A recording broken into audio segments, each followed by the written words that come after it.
Hello friends. Welcome to the Global Pulse. In the latest developments in the war between Israel and Hamas, Israel has retaliated similarly on Eid Al-Adha festival, in the form of airstrikes and ground troops attacks, as the Hamas did on October 7, 2023, the festive holiday of the Jews in Israel. This is a sheer equal revenge.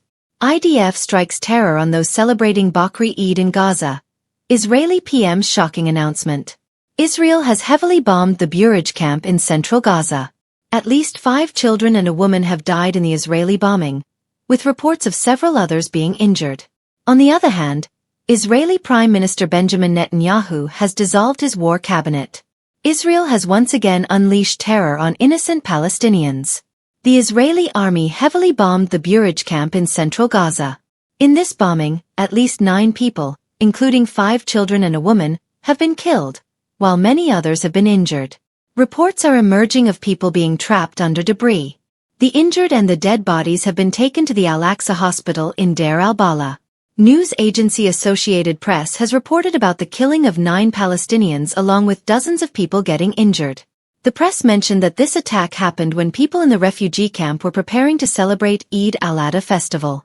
Last October, Hamas, who rules over Gaza, attacked Israel and killed 1,200 people, resulting in retaliatory action where around 38,000 Palestinians have been killed.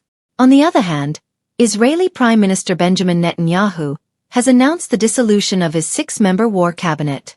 The war cabinet was formed on October 7, 2023 after the Hamas attack on the same day. This cabinet was responsible for making crucial security decisions related to Israel during the war. Netanyahu, while dissolving the cabinet, said that we had made several decisions that the army did not agree with. The war cabinet led by Netanyahu had been in conflict for quite some time. As a result, cabinet member, Defense Minister Benny Gantz, had also resigned. He deemed Netanyahu's efforts to secure the release of prisoners in Gaza as incorrect. The Israeli ministers openly clashed over a ceasefire and the release of prisoners in Gaza. Israeli Finance Minister was also involved in this.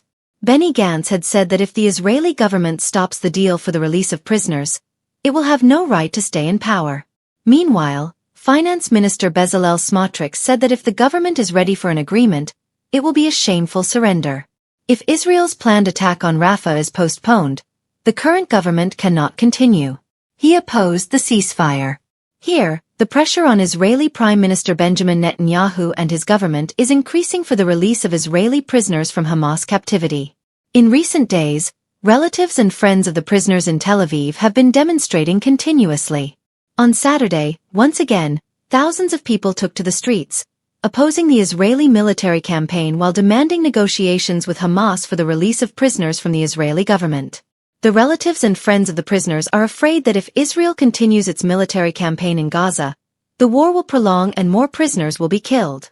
The participants in this protest claim that Prime Minister Netanyahu and his war cabinet are completely incapable of releasing the prisoners and running the country.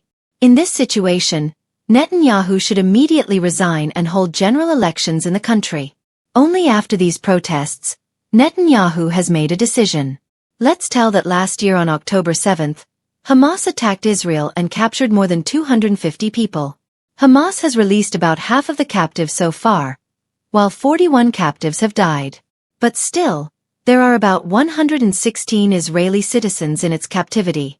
Meanwhile, clashes also broke out between the police and demonstrators during this protest, after which the police used a water cannon to control the unruly demonstrators.